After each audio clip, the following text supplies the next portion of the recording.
Breaking news చూస్తున్నాం. బ్యాంకాక్లో నడి రోడ్డుపై ఒక్కసారిగా ఒక భారీ గొయ్యి ప్రత్యక్షమైంది. 50 మీటర్ల లోతులో ఈ గొయ్యి ఏర్పడినట్లుగా తెలుస్తోంది. భారీ గొయ్యి ఏర్పడడంతో ఆ ప్రజలందరూ కూడా భయాందోళనకు గురయ్యారు. చాలా మంది వాహనాలు ఆ గొయ్యిలో పడిపోయినట్లుగా కనిపిస్తోంది. సహాయక చర్యలు చేపట్టారు అధికారులు. ఒక్కసారి మనం స్క్రీన్లో చూడొచ్చు ఎంత భారీ గొయ్యి. 50 అడుగుల లోతు గొయ్యి ఏర్పడింది. చాలా పెద్ద గొయ్యి మనకు కనిపిస్తోంది. చాలా లాంగ్, సుమారుగా 50 అడుగుల లోతు, 30 నుంచి 40 అడుగుల లెంత్తో ఈ గొయ్యి ఏర్పడింది అంటూ కనిపిస్తుంది. మన స్క్రీన్లో చూస్తున్నాం. ఒక్కసారిగా కూలిపోతున్నటువంటి రోడ్ని మనం చూడొచ్చు. అక్కడే ఉన్నటువంటి ఎడ్జ్లో ఉన్నటువంటి వాహనాలు ఒక్కసారిగా లోపలికి పడిపోవడాన్ని మనం గమనించవచ్చు. అక్కడ ఉన్నటువంటి మనుషులు కూడా, అంటే అప్పటికే గొయ్యి ఏర్పడి ఆ గొయ్యికి ఎడ్జ్లో ఉన్నటువంటి కార్లు, అది ఒక రోడ్డు, సడన్గా రోడ్డు లోపలికి ఒక్కసారిగా కుంగిపోయింది. చూస్తే 50 అడుగుల లోతు గొయ్యి ఏర్పడింది. అయితే ఏం జరిగింది, అసలు ఇంత పెద్ద గొయ్యి ఎందుకు ఏర్పడిందా అంటూ అక్కడున్న కొంతమంది ప్రజలు, అలాగే వాహనాలు కూడా, అప్పటికే ఆ ఎడ్జ్లో నిలబడి ఉన్నటువంటి వాహనాలు ఇక్కడేం కాదులే అని చెప్పేసి అలాగే ఉండిపోయారు. కానీ ఆల్ ఆఫ్ సడన్గా ఒక్కసారిగా వాహనాలతో సహా మనం చూడొచ్చు, స్క్రీన్లో మనం చూస్తున్నాం, అక్కడున్న మనుషులు, ఆ వాహనాలు ఒక్కసారిగా గొయ్యి లోపలికి పోవడాన్ని మనం చూడొచ్చు. కూలిపోయింది పూర్తిగా రోడ్డు అంతా కూడా. అండ్ అక్కడ అతిపెద్ద లక్ ఏంటంటే ఆ పక్కనే ఉన్నటువంటి బిల్డింగ్స్. సహజంగా ఇంత పెద్ద గొయ్యి ఏర్పడిన తర్వాత పిల్లర్స్కి బలం తగ్గిపోతుంది. అంటే గ్రౌండ్ లోపలికి ఉండేటువంటి ఆ బేస్మెంట్కి బలం తగ్గిపోవడం ద్వారా చాలాసార్లు చాలా సందర్భాల్లో ఇల్లు కూలిపోవడాన్ని మనం చూడొచ్చు. అదిగో మనం చూస్తున్నాం, స్క్రీన్లో మనం చూడొచ్చు. ఆ ఇల్లు కూడా ఆల్మోస్ట్, ఒక పెద్ద బిల్డింగ్ అక్కడే ఆనుకొని ఉంది, ఆ బిల్డింగ్ కూడా ఆల్మోస్ట్ కూలిపోతుందేమో అన్నటువంటి పరిస్థితిలో మనం చూసాం.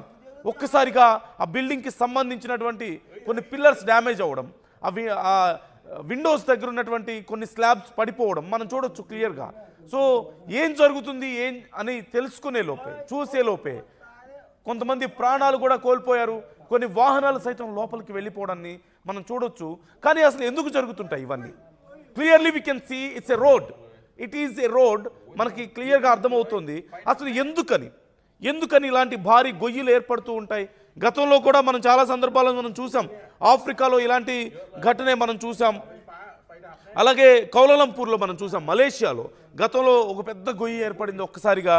అలాగే కాలిఫోర్నియా, USA నడి రోడ్డు మీద ఒక్కసారిగా భారీ గొయ్యి ఏర్పడ్డాన్ని అక్కడ కూడా మనం చూసాం. ఫిలడెల్ఫియాలో చూసాం, USAలోనే. అలాగే USAలోనే క్లీవ్లాండ్లో మనకు అలాంటి ఒక ఘటన కనపడింది. సౌత్ కాలిఫోర్నియాలో చూసాం.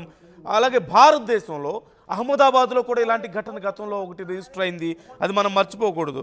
అలాగే బ్రెజిల్లో కూడా ఇలాంటి ఘటనలు కొన్ని చోటు చేసుకున్నాయి. బ్రెజిల్లో సైతం ఇలాంటి ఘటనలు చోటు చేసుకున్నాయి. మొన్న ఈ మధ్యనే తెలంగాణలో వర్షాల సందర్భంగా ఒక్కసారిగా ఒక బ్రిడ్జ్ కొట్టుకుపోయింది. అంటే రోడ్డుకి ఇరువైపులా వాటర్ ఉంది. ఒక్కసారిగా రోడ్డు కింద ఉన్నటువంటి, అంటే ఒక లేయర్ ఉంటుంది కదా, తార్ రోడ్డు కానీ సిమెంట్ రోడ్డు కానీ వేసినప్పుడు ఒక లేయర్ ఉంటుంది. మేబీ ఒక 5 ఇంచెస్ 6 ఇంచెస్ ఆఫ్ రోడ్ సహజంగా మనకు కనిపిస్తుంది, లేదంటే 7 ఇంచెస్ వరకు ఉండొచ్చేమో. ఈ కింద ఉన్నటువంటి లేయర్ ఒక్కసారిగా కొట్టుకుపోయింది. అంటే అటువైపు ఉన్నటువంటి వాటర్ కింద ఉన్నటువంటి సాయిల్ని వీక్ చేయడం ద్వారా వాటర్కి కొట్టుకుపోవడంతో కేవలం రోడ్డు మాత్రమే మిగిలిపోయింది. సో అలాంటి ఘటనలు మనం చూసాం. We can see one more example for that. కానీ ఎందుకు జరుగుతాయి ఇలాంటివి?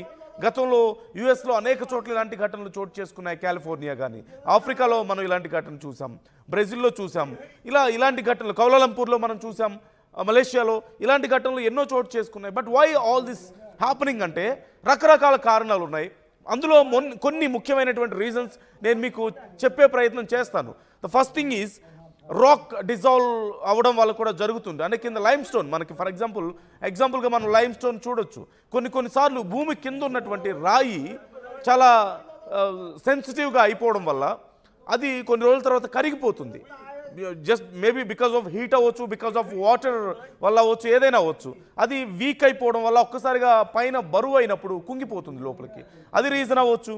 లేదంటే అండర్ గ్రౌండ్ క్యావిటీ వల్ల కూడా ఇది జరుగుతుంది. అంటే జస్ట్ సింపుల్గా మనకి క్యావిటీస్ ఎలాగ వస్తాయో, మన టీత్లో క్యావిటీస్ వస్తుంటాయి కదా, అంటే లోపలికి అక్కడ ఉన్నటువంటి పన్నంతా కూడా పుచ్చిపోయి లోపల డొల్లలాగా మారిపోతుంది కదా.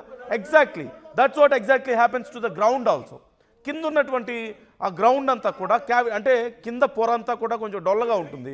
అది మనం అబ్జర్వ్ చేయకపోవడం వల్ల చాలా రోజుల పాటు దాని మీద బరువు ఉండడం వల్ల ఆ డొల్ల ఒక్కసారిగా బ్రేక్ అయిపోయి అక్కడ పెద్ద గొయ్యి ఏర్పడుతుంది. It seems like cavity issue లాగా మనకు కొంతవరకు కనిపిస్తుంది. అక్కడ ఇప్పుడు మనకి స్క్రీన్లో కనిపిస్తుంది కూడా అలాగే కనిపిస్తుంది. Kind of cavity, ground cavity అంటుంటారు వాటిని. బ్యాంకాక్లో కూడా అలాగే కనిపిస్తుంది మనకి. At the same time heavy rains వల్ల ఫ్లడ్స్ టైంలో అండర్ గ్రౌండ్ రివర్స్ అంటే కింద గ్రౌండ్లో ఉన్నటువంటి వాటర్ ఒక్కసారిగా ఈ హెవీ చాలా భారీ ఎత్తున వర్షాలు పడ్డ సమయంలో వరదల వల్ల కూడా కొట్టుకుపోతూ ఉంటుంది. మన తెలంగాణలో మనం చూసాం ఈ మధ్యనే. రోడ్డు అలాగే ఉంది. రోడ్డు కింద ఉన్నటువంటి గ్రౌండ్ అంతా కూడా కొట్టుకుపోయింది ఒకసారిగా. కేవలం రోడ్డు మాత్రమే గాల్లో తేలుతూ కనిపించింది మనకి. సో అలా కూడా కొన్నిసార్లు జరుగుతూ ఉంటుంది. లేదా ఎక్సెసివ్ గ్రౌండ్ వాటర్ కూడా ఒక రీజన్ అవ్వచ్చు. అంటే గ్రౌండ్ వాటర్ ఓవర్గా స్టోర్ అయిన ప్రదేశాల్లో కనుక మనం భారీ కన్స్ట్రక్షన్స్ కట్టినట్లయితే కింద ఉన్నటువంటి సాయిల్ అంతా కూడా వాటర్తో మెర్జ్ అయిపోయి ఒక బురదలాగా అయిపోతుంది. So it can't with stand with heavy constructions. లేదంటే బరువుల్ని మనం మోయగలిగేటువంటి పరిస్థితి ఉండదు. ఆ గ్రౌండ్కి బురదలాగా అయిపోయి పూడులాగా అయిపోయి లోపలికి కుంగిపోతుంది. Depends on the soil quality. ఎంత టైంలో కూలిపోతుంది అనేది మనం చెప్పలేని పరిస్థితి ఉంటుంది. అంటే మనం చాలా సందర్భాల్లో ఈ తడి నేలల్లో భారీ కన్స్ట్రక్షన్స్కి అనుమతి ఇవ్వకపోవడానికి, అంటే కొండ ప్రాంతాల్లో ఇచ్చినటువంటి భారీ కన్స్ట్రక్షన్స్కి అనుమతి తడి నేలల్లో ఇవ్వరు. This is one of the major reason. ఖచ్చితంగా ఇది కూడా ఎక్సెసివ్ గ్రౌండ్ వాటర్ వల్ల కూడా జరిగే అవకాశం ఉంటుంది. లేదా సిటీల్లో ఇప్పుడు ఇక్కడ కూడా కనిపిస్తుంది కన్స్ట్రక్షన్స్, డ్రిల్లింగ్స్ ఇలాంటివి. అంటే అండర్ గ్రౌండ్ డ్రిల్లింగ్స్ చాలా ఎక్కువగా జరగడం వల్ల పైన ఉన్నటువంటి లేయర్ వీక్ అయిపోయి పడిపోతూ ఉంటుంది. ఇవన్నీ కాదనుకుంటే ఈ బ్రోకెన్ సీవర్, వాటర్ పైప్స్, ఇది కూడా ఇక్కడ కారణం అయి ఉండొచ్చు. మనం చూస్తున్నాం ఈ మధ్య అన్ని అండర్ గ్రౌండే మనకు కనిపిస్తున్నాయి. వాటర్ పైప్స్ అండర్ గ్రౌండ్లో ఉంటాయి, ఇంటర్నెట్ కేబుల్స్ అండర్ గ్రౌండ్లో ఉంటాయి, అలాగే డ్రైనేజ్ అండర్ గ్రౌండ్లో ఉంటుంది. ఎలక్ట్రిక్ వైర్స్ కూడా కొన్ని చోట్ల అండర్ గ్రౌండ్లోనే ఇప్పుడు తీసుకువెళ్తున్నటువంటి పరిస్థితి కనిపిస్తుంది. ఇలా ఈవెన్ గ్యాస్ పైప్స్ ఇలా 1-2 కాదు. Mostly we use underground systems because చాలా డ్యామేజ్ తక్కువగా ఉంటుంది కంపారిటివ్లీ బయట ఉన్న దాంతో పోల్చుకుంటే. చాలా ఈజీగా ఉంటుంది బయట మిగతా కన్స్ట్రక్షన్స్ కానీ లేదంటే రోడ్స్కి ఇలా ఎక్కడ అడ్డు ఉండదు. సో దానికోసమని మనం యూజ్ చేస్తూ ఉంటాం. వాటి వల్ల ఇలాంటివి జరుగుతుంటుంది. సో ఇక్కడ క్లియర్గా మనకు కనిపిస్తుంది రోడ్డు కింద పూర్తిగా డొల్లుంది. It might be ground cavity, లేదంటే it might be because of over draining of over ground water అయి ఉండొచ్చు. లేదంటే దగ్గరలో ఏదైనా కన్స్ట్రక్షన్స్ జరుగుతున్న సమయంలో అక్కడ ఉన్నటువంటి కైండ్ ఆఫ్ క్యావిటీ స్టేజ్లో ఉన్నటువంటి ఆ రోడ్స్, ఆ కింద ఉన్నటువంటి సాయిల్ అంతా కూడా బ్రేక్ అవ్వడం వల్ల అయి ఉండొచ్చు. వాట్ ఎవర్ ద రీజన్, అక్కడ అతిపెద్ద ప్రమాదం జరిగింది. అక్కడ ఉన్నటువంటి వాహనాలు కూడా లోపలికి వెళ్ళిపోయాయి. అక్కడ మనం స్క్రీన్లో చూస్తున్నాం లెఫ్ట్ సైడ్ ఆ మార్క్లో మనకు క్లియర్గా కనిపిస్తుంది. ఆ మార్క్లో మీకు క్లియర్గా చూడొచ్చు దాని మీద మనుషులు ఉన్నారు. అప్పటికే మనుషులు కూడా లోపలికి ఒక్కసారిగా వెళ్ళిపోవడాన్ని మనం చూస్తున్నాం. ఒక్కసారిగా అక్కడ ఉన్నటువంటి వాహనాలు వెళ్ళిపోతున్నాయి. At the same time we can observe ఆ సైడ్ ఉన్నటువంటి రైట్ సైడ్, మీకు స్క్రీన్లో రైట్ సైడ్ ఉన్నటువంటి బిల్డింగ్కి సంబంధించిన కొన్ని అప్పటికే స్లాబ్స్ కూడా కూలిపోవడం. We can see there. అక్కడ ఉన్నటువంటి పిల్లర్స్ కూడా లోపలికి వెళ్ళిపోతున్న సందర్భంలో ఒక్కసారిగా ఆ బిల్డింగ్ ఎక్కడ లోపలికి వెళ్ళిపోతుందో అన్న స్థాయిలో అది కూలిపోవడాన్ని మనం గమనించవచ్చు. సో కారణం ఏదైనప్పటికీ కూడా ఇలాంటి పరిస్థితుల్ని ముందే ఊహించలేకపోవడం ఎంత నష్టానికి దారితీస్తుందో మనం చూడొచ్చు. ఒకవేళ అలాంటి ఒక పెద్ద భారీ బిల్డింగ్ కనుక కూలిపోతే ఏం జరుగుతుందో మనం ఊహించగలుగుతామా? ఇప్పటికే కార్స్ లోపలికి వెళ్ళిపోయాయి, మనుషులు లోపలికి వెళ్ళిపోయారు. ఎంతమంది బయటకు వస్తారో మనం చెప్పలేము. అంత పెద్ద తారు రోడ్లు మనకు కనిపిస్తున్నాయి. కాంక్రీట్ కనుక ఒకవేళ వచ్చి వాళ్ళ మీద పడితే ఆ మొత్తం అదంతా కూడా వాళ్ళ మీద కొలాప్స్ అయితే they can't survive, they can't come out. So అలాంటి పరిస్థితులు మనకు కనిపిస్తున్నాయి. ఒక్కసారిగా మనం చూస్తున్నాం. అక్కడ ఉన్నటువంటి ప్రజలకు అర్థం కాలేదు ఏం జరిగింది, ఇంత పెద్ద గొయ్యి ఎక్కడి నుంచి వచ్చింది, ఎందుకు ఇదంతా కూలిపోతుంది అనేది అర్థం కావడం లేదు. సో నార్మల్గా చాలా క్యాజువల్గా నడుచుకుంటూ వెళ్తుండొచ్చు, లేదంటే ఏదైనా కారులో వెళ్తూ ఉండొచ్చు. ఆల్ ఆఫ్ సడన్గా if you are going down, ఒకసారిగా ఏదో లోపలికి వెళ్ళిపోతున్నట్లుగా నువ్వు వెళ్ళిపోతే హౌ కెన్ యూ ఫీల్? తీరా చూస్తే ఒక 50 అడుగుల లోతు పడిపోతాం. పైన ఉన్నటువంటి ఆ కాంక్రీట్ కానీ, ఉన్నటువంటి ఆ ఐరన్ కానీ, ఆ రాడ్స్ కానీ, అవన్నీ కూడా పిల్లర్స్ కానీ అవన్నీ ఒక్కసారిగా మన మీద పడిపోతే can we survive? So that is what exactly happened there. అక్కడ కూడా చాలామంది ప్రజలు లోపలికి వెళ్ళిపోవడాన్ని మనం గమనించవచ్చు. అలాగే కొన్ని కార్స్ వెళ్ళిపోయాయి. అండ్ బిల్డింగ్, అక్కడ ఉన్నటువంటి బిల్డింగ్ త్రుటిలో తప్పిపోయింది. దానికి పెద్ద ప్రమాదం త్రుటిలో తప్పిపోయింది. ఏదైనా కొంచెం తేడా జరిగితే, ఇంకొంచెం డ్యామేజ్ అయితే ఆ బిల్డింగ్ మొత్తం కొలాప్స్ అయ్యేటువంటి పరిస్థితి మనకు కనిపిస్తుంది. ఇలాంటి ఘటనలు అనేకం జరిగాయి, అనేకం గతంలో. ఇంతకుముందు నేను చెప్పినట్లుగా ఎన్నో చోట్ల ఇలాంటివి మనకు నోటీస్ అయ్యాయి. లైక్ బ్రెజిల్లో చూసాం, మన భారతదేశంలో అహ్మదాబాద్లో గతంలో ఒక ఘటన చూసాం మనం, సౌత్ కాలిఫోర్నియా యుఎస్లో చూసాం, అలాగే యుఎస్లో మరికొన్ని చోట్ల ఫిలడెల్ఫియాలో మనం చూసాం, కాలిఫోర్నియాలోని వెంచూరా అనేటువంటి ప్రాంతంలో కూడా ఇలాంటి ఘటన చోటు చేసుకుంది మనం చూసాం. అలాగే కౌలాలంపూర్ మలేషియాలో ఇలాంటి ఘటన చోటు చేసుకుంది. There are lot of reasons. ఇంతకుముందు నేను చెప్పినట్లుగా ఎక్సెసివ్ గ్రౌండ్ వాటర్ స్టోరేజ్ వల్ల జరిగుండొచ్చు, లేదంటేనేమో రాక్ డిజాల్వ్ అవడం వల్ల జరిగుండొచ్చు. ఫర్ ఎగ్జాంపుల్ లైమ్ స్టోన్, నేను చాలా సందర్భాల్లో చెప్పినట్లుగా అదే ఉండొచ్చు. హెవీ రైన్స్ అండ్ ఫ్లడ్స్ వల్ల కింద ఉన్నటువంటి మట్టి అంతా కొట్టుకుపోవడం వల్ల జరిగుండే అవకాశం ఉంది. లేదంటే పైప్ లైన్స్ కన్స్ట్రక్షన్స్ ఎక్కువగా ఉండడం వల్ల పైన డొల్లగా మారడం వల్ల ఉండొచ్చు. లేదంటే గ్రౌండ్ క్యావిటీ అంటుంటాం, అంటే సేమ్ మన పన్నులో ఏ విధంగా అయితే లోపల పుచ్చిపోయి డొల్లగా అవుతుందో సేమ్ ఎగ్జాక్ట్కి అక్కడ కూడా అలాగే అయి ఉండొచ్చు. వీటన్నిటితో పాటు ఖచ్చితంగా దగ్గరలో ఉన్నటువంటి ప్రాంతాల్లో ఏదైనా ఎర్త్క్వేక్ లాంటివి సంభవించినప్పుడు కూడా ఇవి జరుగుతూ ఉంటాయి. సో అది రీజన్ అయి ఉండొచ్చు. లేదంటే కన్స్ట్రక్షన్స్ డ్రిల్స్ చాలా హెవీ పెద్ద పెద్ద డ్రిల్స్ కనుక జరిగినట్లయితే, డ్రిల్లింగ్ కనుక భారీ స్థాయిలో జరిగినట్లయితే ఆ వైబ్రేషన్స్ వల్ల కూడా ఈ క్యావిటీ లాంటివి, లేదంటే ఓవర్ ఈ గ్రౌండ్ వాటర్ స్టోరేజ్ ఉన్న దగ్గర ఇలాంటి చోట్ల ఇలాంటి ప్రమాదాలు జరుగుతూ ఉంటాయి.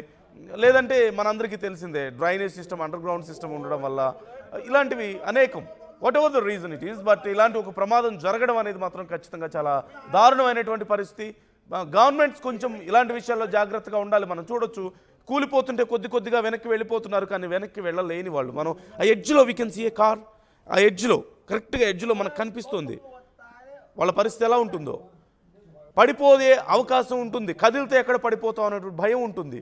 అలాగని కదిలితే పడిపోతారు, కదలకపోతే ఉంటారని గ్యారంటీ ఉంటుందా? So we can understand their situation. మనం చూడొచ్చు ఇప్పుడు ఆ రెడ్ సర్కిల్లో ఎగ్జాక్ట్గా ఉన్నటువంటి మనుషులు కూడా లోపలికి వెళ్ళిపోతున్నారు. క్షణాల్లో, సెకండ్స్లో ఇదంతా జరిగిపోతూ ఉంటుంది. కళ్ళు తెరిచి కళ్ళు మూసేసరికి భారీ డిస్ట్రక్షన్. ఏం చేయాలో అర్థం కాదు, ఏం జరిగిందో తెలియదు. సహాయక చర్యలు అక్కడ ఉన్నటువంటి సిబ్బంది అంతా కదిలి వచ్చేసరికి, పోలీసులు కానీ ఫైర్ సిబ్బంది కానీ ఇంకెవరైనా సరే వచ్చేసరికి ఈలోపు ఏవైనా జరగవచ్చు. అండ్ ఈ మధ్యకాలంలో మనం చూస్తున్నాం అండర్ గ్రౌండ్ ట్రైన్స్ కూడా మొదలవుతున్నాయి. గ్రౌండ్లోనే మనకి రైల్వే వ్యవస్థలు కూడా ఏర్పాటు చేస్తున్నారు. ట్రైన్స్, అండర్ గ్రౌండ్ ట్రైన్స్ని మనం చూస్తున్నాం. అండ్ భారీగా మైనింగ్ జరిగే దగ్గర కూడా ఇలాంటివి జరుగుతూ ఉంటాయి. వీ కెన్ సీ ఇప్పుడు ఫర్ ఎగ్జాంపుల్ సింగరేణి లాంటి ప్రాంతాల్లో, సుదూర ప్రాంతాల్లో కొన్ని చోట్ల కుంగుతూ ఉంటుంది. భారీగా కింద మనం తవ్వుకుంటూ వెళ్ళిపోతుంటాం. పైన చూడడానికి బాగానే ఉంటుంది, కింద ఎంత దూరం తవ్వారు అనేది ఒక్కోసారి మనకు తెలియకపోవచ్చు, లేదా same kind of cavity issues రావచ్చు. సో ఇలాంటి ఘటనతో ఎంతోమంది ప్రాణాలు కోల్పోయారు. ఇప్పుడు మరొకటి మనం అలాంటిదే ఒక ఘటన చూస్తున్నాం. ఒక్కసారిగా బ్యాంకాక్లో నడి రోడ్డు మీద భారీ గొయ్యి ఏర్పడడంతో అనేక వాహనాలు లోపలికి వెళ్ళిపోయాయి, అనేక మంది ప్రజలు కూడా లోపలికి వెళ్ళిపోయినట్లుగా మనకు కనిపిస్తుంది. Why do think this happened? ఎందుకు జరిగిందని మీరు అనుకుంటున్నారు? ఏమై ఉండొచ్చు అక్కడ కారణం? నేను కొన్ని కారణాలు చెప్పాను, కొన్ని రీజన్స్ నేను చెప్పాను ఏం జరిగి ఉండొచ్చు అనే దానికి సంబంధించి. సో మీకేమనిపిస్తుంది? అక్కడ అలాంటివి మన దగ్గర కూడా జరిగే ప్రమాదం ఉందా? ముఖ్యంగా సిటీస్లోనే ఇలాంటివి ఎక్కువ జరుగుతాయి బికాజ్ ఆఫ్ కింద ఇంతకుముందు మనం మాట్లాడుకున్న గ్రౌండ్లో ఎక్కువ వర్క్స్ జరుగుతూ ఉండడం వల్ల, కానీ అది డొల్లగా మారిపోవడమా, లేదంటే రకరకాల కారణాల వల్ల జరిగే అవకాశం ఉంటుంది. మీకేమనిపిస్తుంది చూస్తుంటే? ఎందుకు జరిగిందని మీకు అనిపిస్తుంది? కామెంట్ చేయండి.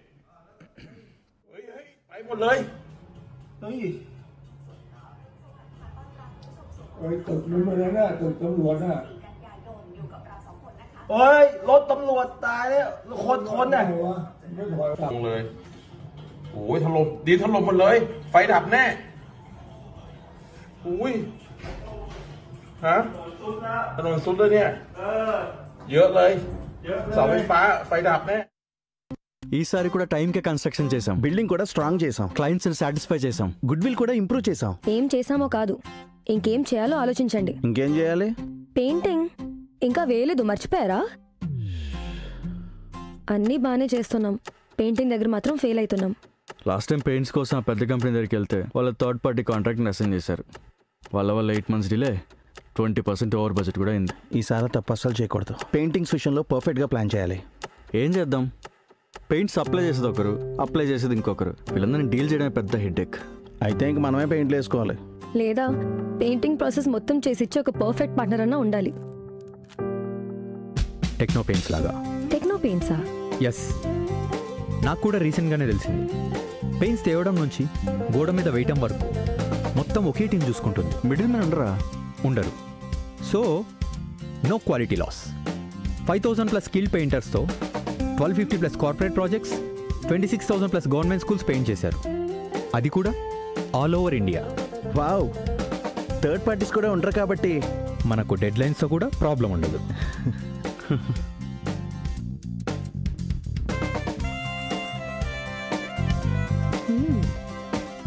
Perfect. From the factory to the wall, Techno Paints does it all.